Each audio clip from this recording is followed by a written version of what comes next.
शादी में आई चुड़ैल। अन्नपुर नाम के एक गांव में शादी चल रही होती है। वाह, मजा आ गया फूफा जी। शादी में क्या खाना बना है। बाराती तो उंगलियां चाटते रहे। हाँ, तुमने सही कहा। पनीर की सब्जी का तो कोई जवाब ही नहीं। दूसरी तरफ पंडित जी फेरों की तैयारी कर रहे होते हैं कि तभी वहाँ एक चुड़ैल आ जाती है।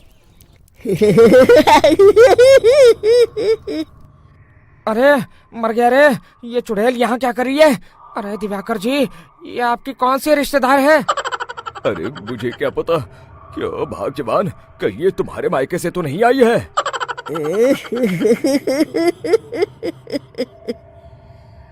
तुम लोगों की इस गांव में बारात लाने की हिम्मत कैसे हुई? मेरे रहते इस गांव में किसी की शादी नहीं हो सकती। अब तुम लोग देखो मैं क्या करती हूँ।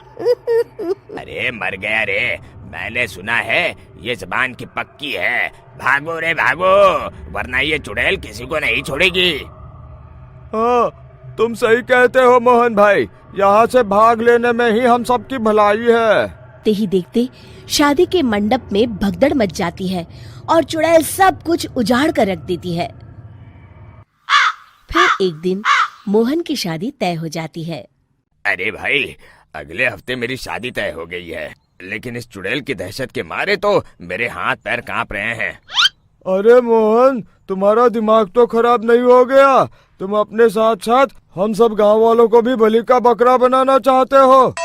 उस चुड़ैल के रहते तुमने अपनी शादी के बारे में सोच भी कैसे लिया? देखो गोपाल, डर तो मुझे भी लग रहा है, लेकिन उस चुड़ैल के डर से मैं जिंदगी भर कुंवारा तो नहीं रह सकता। तभी वहाँ मोहन के होने वाले ससुर आ जाते हैं। अरे ससुर जी, आप? देखो, अब तक मैं तुम्हारा ससुर बना नहीं हूँ और शायद बनूंगा भी नहीं। ये आप क्या कह रहे हैं? मैंने तो शादी का कोड भी सिलवा लिया है।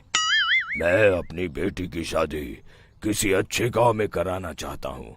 तुम्हारा गांव तो भूतिया गांव है।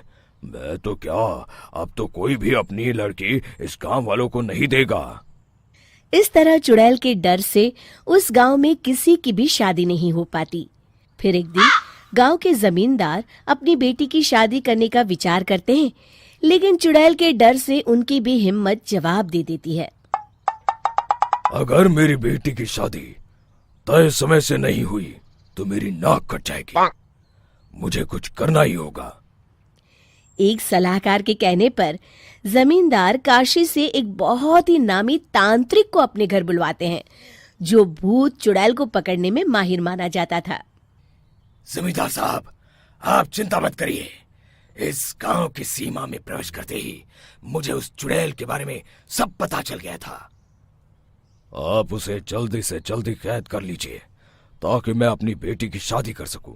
जब वो चुड़ैल एक इंसान थी, तब ठीक उसकी शादी करने वाले दिन ही उसकी और उसके होने वाले पति की एक दुर्घटना में मौत हो गई थी। उसका होने वाला पति आज भी भूत बनकर जंगल में भटकता है। इसलिए जब तक चुड़ैल की शादी नहीं हो जाएगी, वो किसी और की भी शादी नहीं होने देगी। ये आप क्या कह रहे हैं? अगर वो भूत भी हमारे गांव में आ गया तब हमारा क्या होगा? ये आदमी बीच में बहुत बोलता है, इसे बाहर निकालो। उसके बाद तांत्रिक बताते हैं कि अगर उस भूत के साथ चुड़ैल की शादी करा दी जाए तो वो चुड़ैल हमेशा हमेशा के लिए उस गांव को छोड़कर चली जाएगी। जमींदार साहब, आप अपनी बेटी की शादी की तैयारी शुरू कर दीजिए।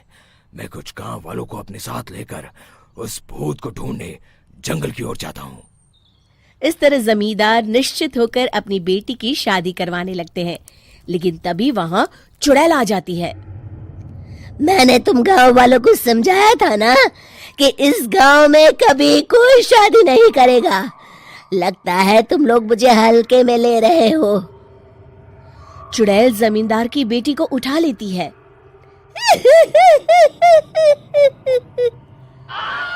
अब देखती हूँ बिना दुल्हन के तुम लोग शादी कैसे करोगे। मैं इसे अपने साथ ले जा रही हूँ। छोड़ मुझे, पिताजी, मुझे बचाइए। अरे कोई मेरी बेटी को बचाओ। तभी तांत्रिक उस भूत को लेकर वहां पहुंचता है। अरे भाग्यवान, रुको, इन मासूमों को परेशान मत करो, मैं आ गया हूँ, अब तुम मेरे साथ चलो। चुड़ैल बहुत खुश हो जाती है। आप आ गए, चलिए अब हम मंदिर में चलकर शादी कर लेते हैं। अरे अरे अरे अरे, ये क्या कह रही हो? मंदिर में जाके दोबारा मरना है क्या? चलो, आज से हम जंगल में रहेंगे।